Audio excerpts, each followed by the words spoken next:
In this presentation entitled Shouting Fire in a Crowded Hashtag, I will be analyzing a real-world dilemma facing social media platforms and their algorithms. This project is prompted on a court case, a very sad and tragic court case that is currently pending.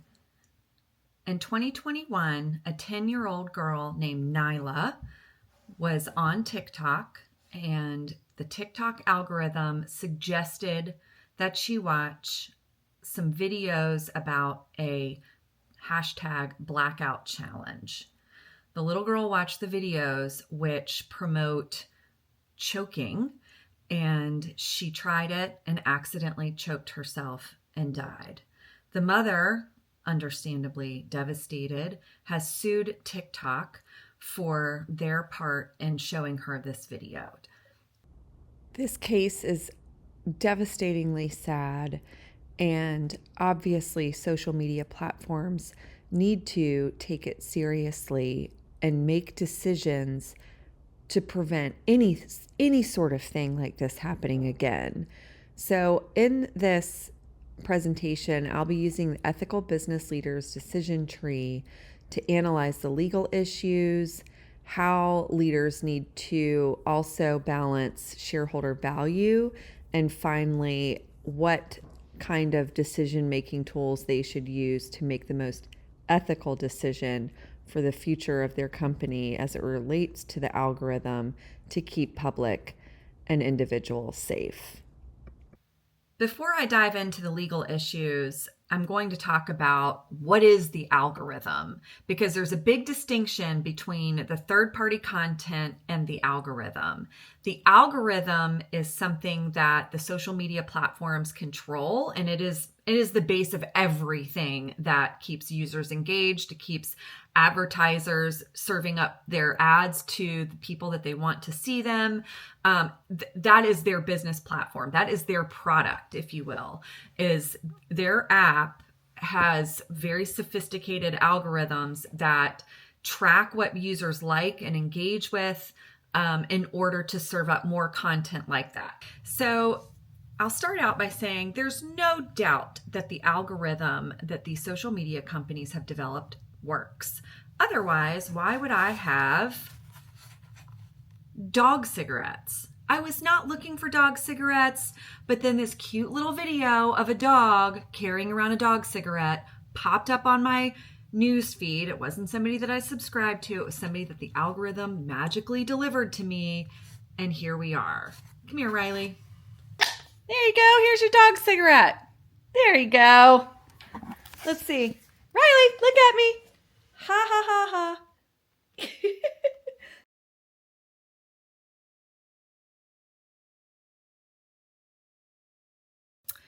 The dilemma the company faces is creating an algorithm that promotes user engagement and, of course, getting people to watch hours and hours of content, which we as parents don't love, but that's the goal of the company, because the more views they have and the more engagement they have, the more advertisers will pay for and want to advertise on their platform.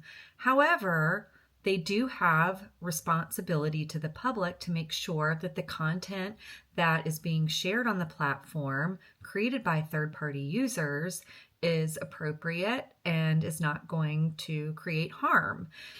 First, I'd like to note that TikTok clearly has already taken steps to eliminate this content, especially the blackout challenge. I logged on to TikTok, which I don't have a TikTok account, but I logged on to TikTok to look up the blackout challenge to see what kind of content would pop up, and was surprised and actually happy to see that what was delivered is a screen that says your safety matters and a link to resources. So it is not showing this content, and they have taken responsible steps to take it down, and also taken it a step further by providing resources and flagging it to the user that this is not content that they need to see, and if they need help, here's how.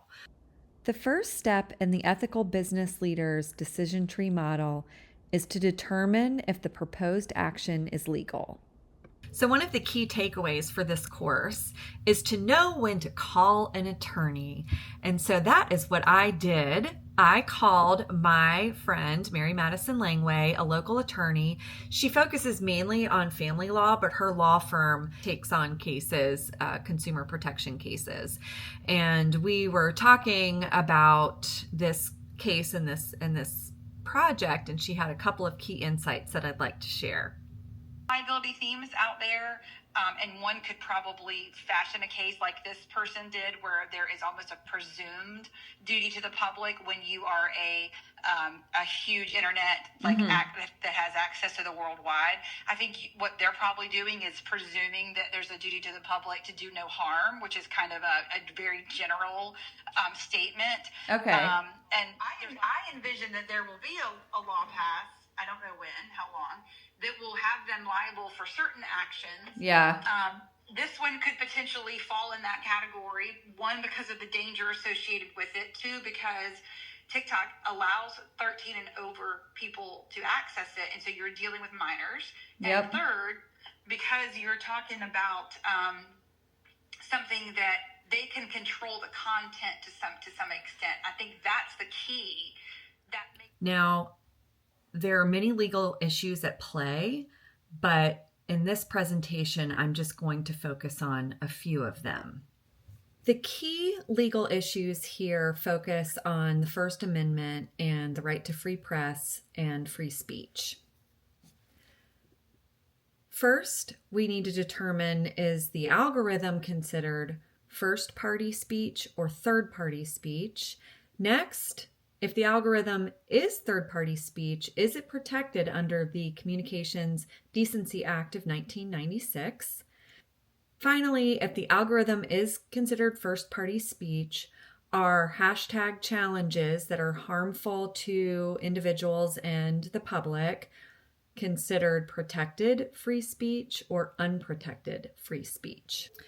The recent Supreme Court case, Moody versus NetChoice, considered state laws that restrict online platforms' ability to control what and how third-party content is displayed to users.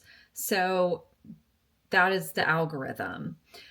The court compared algorithms, though, to editorial judgments, and that is protected under the First Amendment.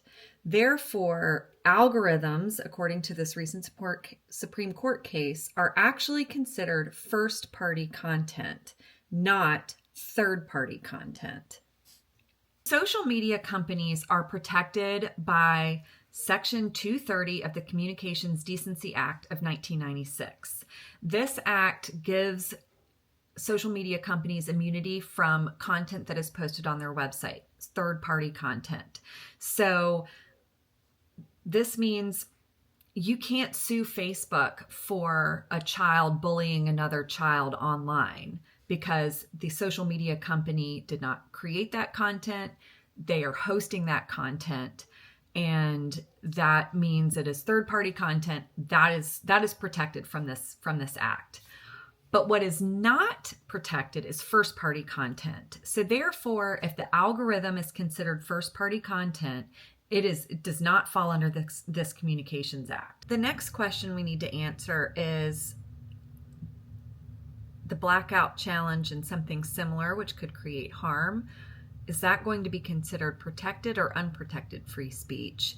And then finally, what is the responsibility of the individual and what is the responsibility of the company to protect people? And at first, I'll admit, I thought TikTok's not liable here.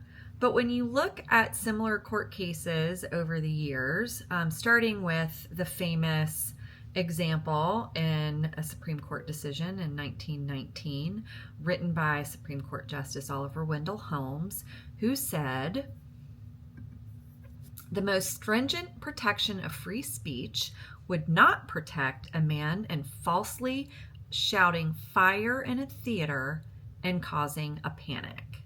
So, and this has been interpreted over the years as in different ways for unprotected free speech, but basically you can't use free speech and First Amendment rights to incite a panic, to incite chaos, to incite harm. And I would argue that now with social media and the platform and the reach that it has, shouting fire in a crowded hashtag is going to create far more harm and panic than shouting fire in a movie theater, which could only hold 300 people. There are 1.5 billion people on TikTok. So these viral social media challenges certainly fall under the free speech, and I would argue unprotected free speech. So as we're looking at this decision-making model, there are enough similarities in court cases to prove that any sort of potentially harmful social media viral content could be subject to lawsuits, and therefore to protect the company, TikTok should be considering limiting their algorithm and shaping their algorithm in a way that prevents this content from reaching users. In the court case, Anderson versus TikTok, the judge concludes that, and I'm just going to read this, it cannot claim immunity that Congress did not provide, talking about TikTok. For these reasons, I would affirm the district court's judgment as it relates to any of Anderson's claims that seek to hold TikTok liable for the Blackout Challenge video's mere existence on TikTok's platform. So because it's third-party content, TikTok can host it and still be immune, but here's where the judge disagrees with the original judgment. I would reverse the district court's judgment as it relates to any of Anderson's claims that seek to hold TikTok liable for its knowing distribution and targeted recommendation of the Blackout Challenge videos.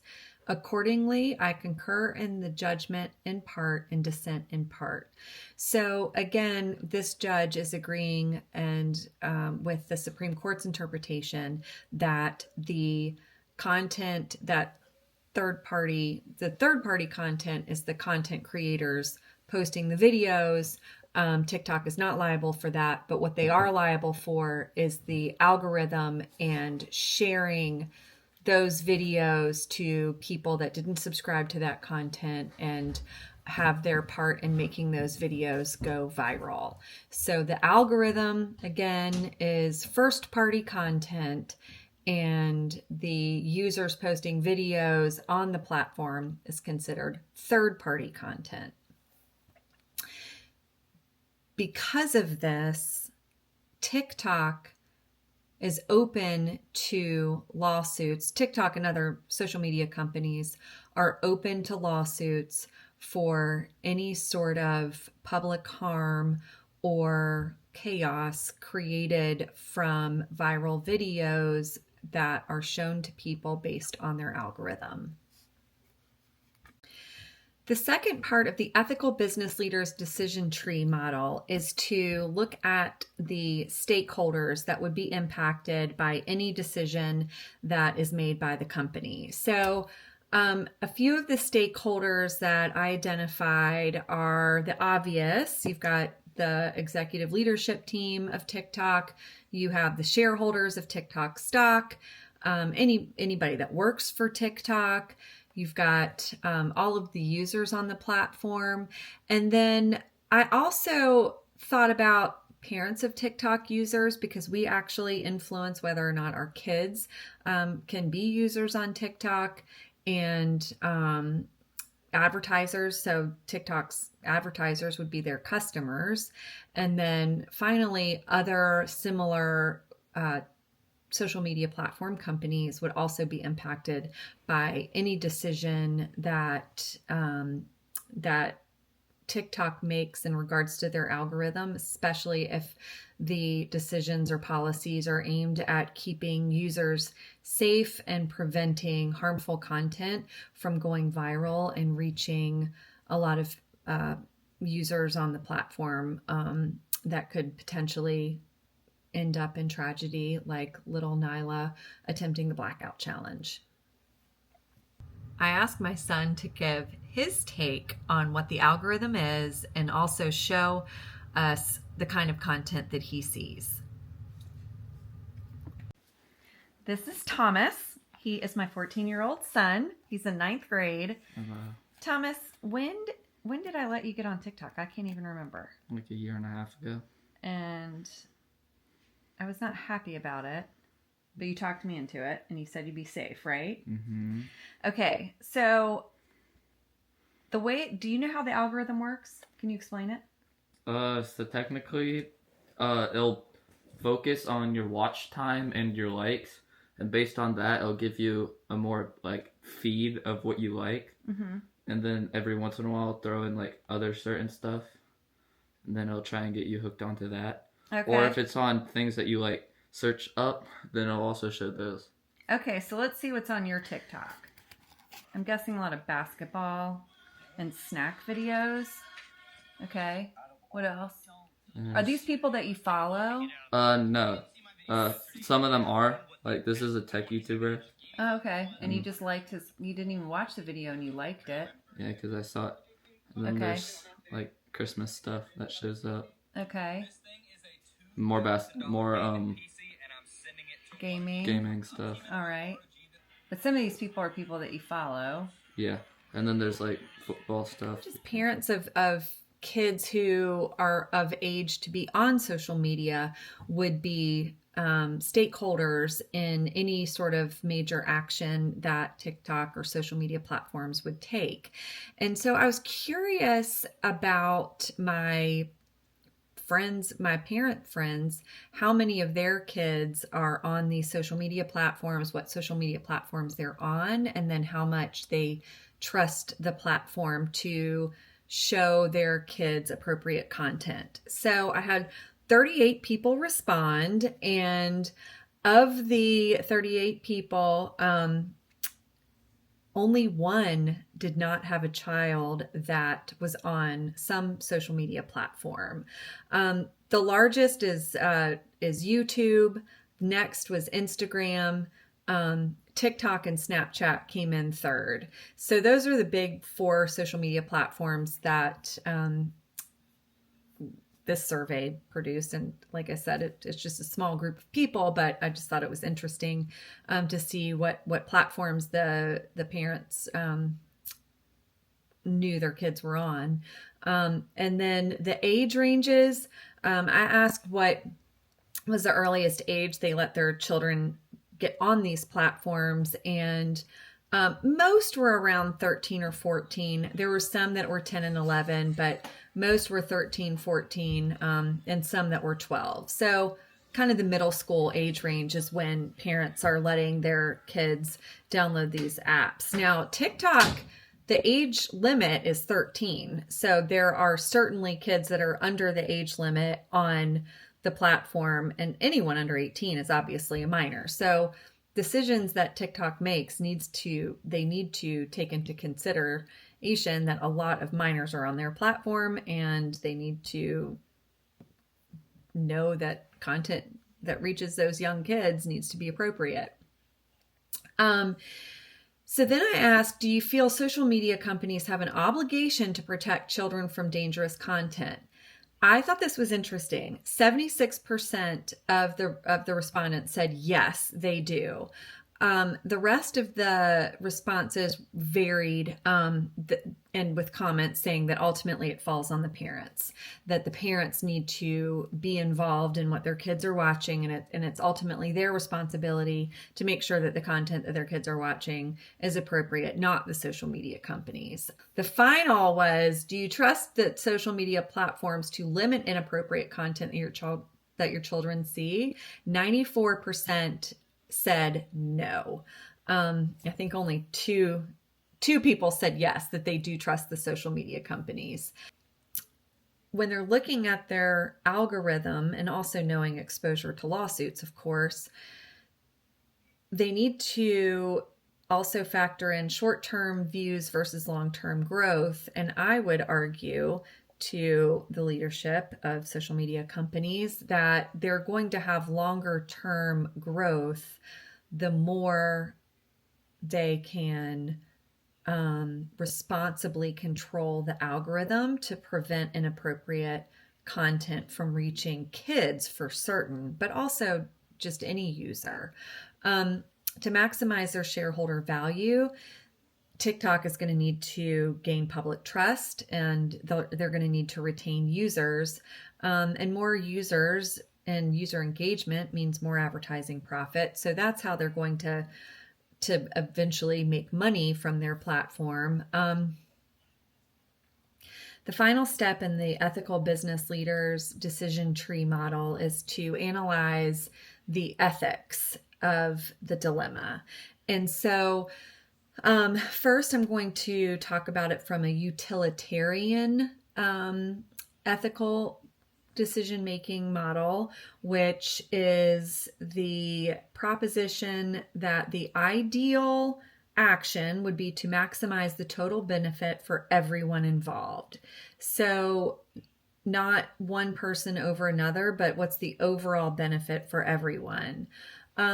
So when taking the total number of users into account, certainly the users on the platform are going to outweigh all of the shareholders and the people that work for TikTok, because TikTok has 1.5 billion people on the platform.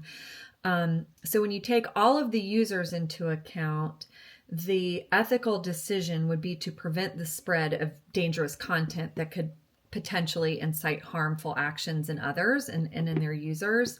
And so I think if they're looking just from an ethics standpoint, they want to protect their users. But as I mentioned a few minutes ago, I also think taking steps to ensure the safety of everyone on their platform is going to make people trust it more and therefore ultimately grow their shareholder value. The second theory, the second ethical theory is Kant's theory of reversibility. So this is sort of the golden rule of ethics. Would you want this action to be taken to you or someone that you love?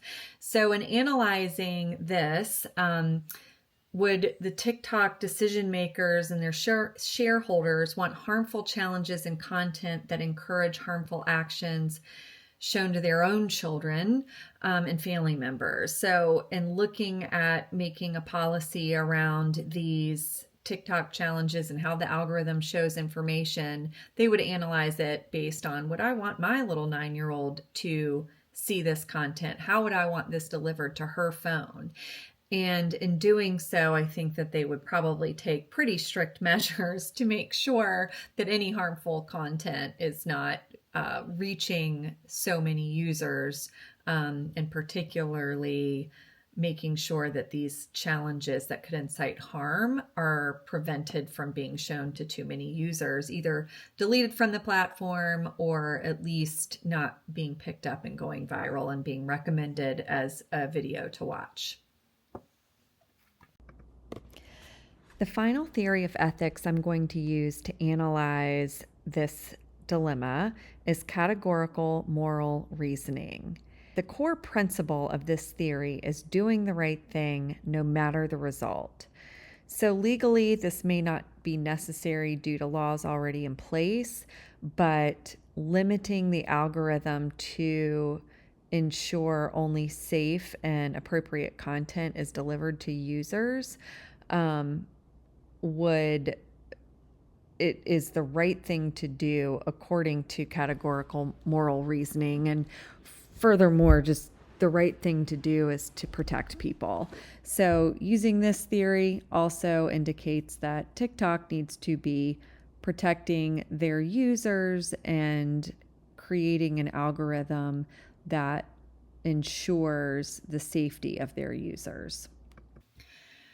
So in conclusion, I would like to say this project has been fascinating, and this has just been a very brief look at some of the issues at play with social media platforms and their algorithm, and how we as parents need to be thinking about what content our children are watching, but it will be interesting to see how these court cases are decided, and if the company will be liable for Nyla Anderson's death in particular. I think this will really shape how these social media companies are treating their algorithm. Clearly, they're open to lawsuits because of it. This exercise also pointed out that it's not just about the legal actions, it's also about the right thing to do. And is there a balance of finding something that will be profitable, good for the company, and also ethical? Controlling the algorithm in a way to be the most safe for users and the public is going to check all of the boxes of the ethical business leader's decision tree.